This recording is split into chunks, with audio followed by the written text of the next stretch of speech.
I was out late at night, returning home from a 420 party with my family. My way home took me past the local cemetery, and I decided to visit the grave of a recently deceased friend of mine.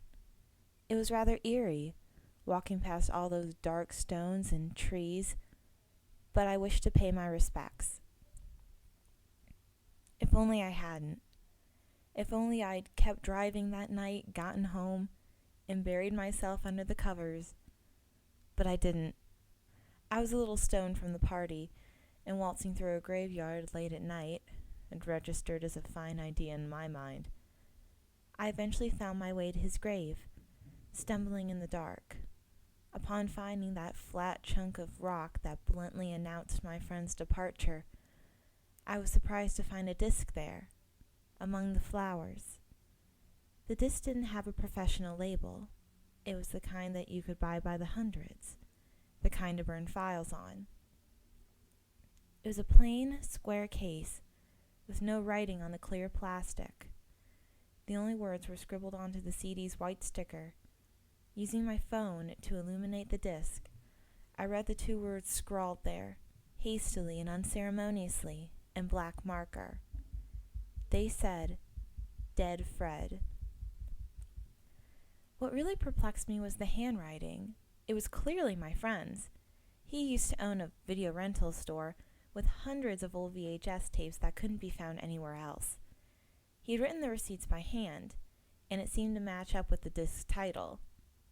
And, after his recent suicide, his note had been found, covered in gibberish scribbled on with the same messy script. Intrigued, I wondered who had left this there. I hadn't seen anyone with it at the funeral. Tears were starting to burn my eyes. I missed my friend so much, and this disc must have been something very important to him, to be on his grave like this. Then why hadn't he told me about it? We told everything to each other. It wasn't right for him to keep the secret to himself, carrying it to the grave. How dare he leave me out? In a fit of drunken rage, I swatted the tears from my eyes and stormed out of the cemetery, disc in hand. Only later, when I arrived home and was already popping the disc into my computer, did I realize what I had done. I had taken something off my closest friend's grave, something I knew nothing about. It wasn't right. This was worse than him keeping secrets from me. Bitterly, I went to eject the disc before. What would you like to do? Open disc with iTunes, view files, etc. Menu popped up on the screen. Unexpectedly, a video opened. This surprised me for 2 reasons. 1, I had assumed the disc either had audio, image, or text files. I hadn't even thought it could be a video. 2, it hadn't asked me if I wanted to open the video with so-and-so program. It just started playing. It was an episode of Courage the Cowardly Dog, my friend's favorite show. I hadn't really ever been into the show myself. I found it very disturbing, and had only watched the first season or so. So when the title, Dead Fred, appeared murkily on the screen, I didn't know that something was wrong. I'd seen the original Freaky Fred episode with my friend once, and I assumed it was just another episode starring the deranged, poetic barber. Disgusted at myself for taking the disc, I went to exit the video only to find that my cursor was frozen. The keys rendered no assistance either. So I reluctantly turned up the volume on my speakers and started watching the video. It started out just like Freaky Fred, with Fred on the bus and Muriel spreading that yellow quilt over the bed. Fred wasn't reciting his poem, though. In fact, there was apparently no audio to go along with the video. I thought that it must have been the original episode with the title swapped, until I saw Courage. The small dog was looking out a window, glaring down at Fred with a mixture of fear and malice in his eyes. Courage turned from the window and looked angrily into the distance. Then he started having flashbacks. All the shit he'd always had to put up with, all the terror, all the abuse. It came crashing down. Courage was crying in his frantic, animated style as he ran downstairs into the basement. He started rummaging through a trunk, throwing out various objects, an ugly mask, a shrunken head, and other objects coordinating with the show's signature disturbing style, until he pulled out a cartoon double-barreled shotgun, tears still streaming down his face. Lugging the thing upstairs, he stood, aiming it at the doorway, tiny paw on the huge trigger. The adventurous background music started playing. However, the video was still without sound effects. Muriel ran excitedly downstairs. I guessed the doorbell had rang. I couldn't hear anything. And swung it open to greet her nephew. There stood Fred, with his wide grin and messy hair, looking just as freaky as ever. He opened his mouth to speak, looked down, and saw Courage standing there, trembling shotgun aimed at his chest. A look of shock and fright overcame Fred before a shot rang through the house.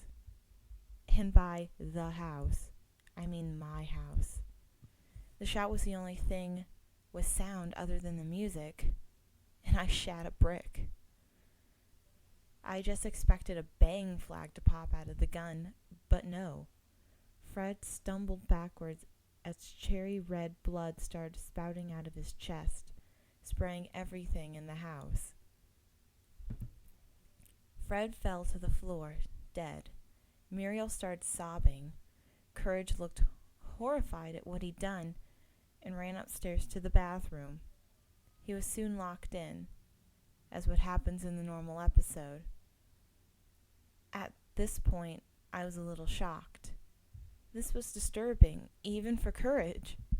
For the next few minutes, Courage sat on the floor, sobbing, fur splattered in blood. Then, words started coming through my speakers, long and low. "Hello, new friend." Courage looked up, looked around, and saw nothing. "My name is Fred." Courage stood up and spun around. He went to the window, trying to find the source of the voice. Muriel and Eustace could be seen dragging the body to Eustace's truck, a trail of blood streaming behind it. Muriel was still crying. "The words you hear are in your head." Courage backs away from the window, looking at the shotgun beside him. The flashbacks return, all the name-calling, all the times he'd risked his life to receive no award, all the horrible things he'd seen, all the things Eustace had done to him, even after he tried so hard. I said, my name is Fred." Courage picked up the cartoon weapon, bouncing the barrel on the windowsill, aiming down his sights at Eustace's head. "And you have been very—" Courage pulled the trigger. In a fraction of a second, Eustace's head exploded into a gooey mess. He dropped on the body of Fred. "Naughty." Muriel screamed mutely. There was no bang of a shot this time either. The audio was still off, except for the creepy poem. As Courage turned the gun on himself, I yanked the computer's plug out of the wall. I stood up, pacing the room, thoroughly disturbed. My friend's suicide note had said the word naughty several dozen times. "Hello, new friend." I jumped. I must have left the speakers on and just unplugged the computer, although the video should have still gone off, so it made no sense. I went back to turn off my speakers when I saw that they were off. "My name is Fred." I had turned them off after the first gunshot, long before I'd started hearing the poem. "The words you hear are in your head." They were in my head. and they have been in my head ever since I watched that video. I can't take it anymore. I'm going insane. I have gone insane, I suppose. Or maybe I've just gone bad. It's too much. I'm going now. I had to tell someone, so I'm telling you. Goodbye, my friend, for I'll be dead. I'm putting a bullet through my head. I'm glad that you've read all I've said, but now I must do something naughty.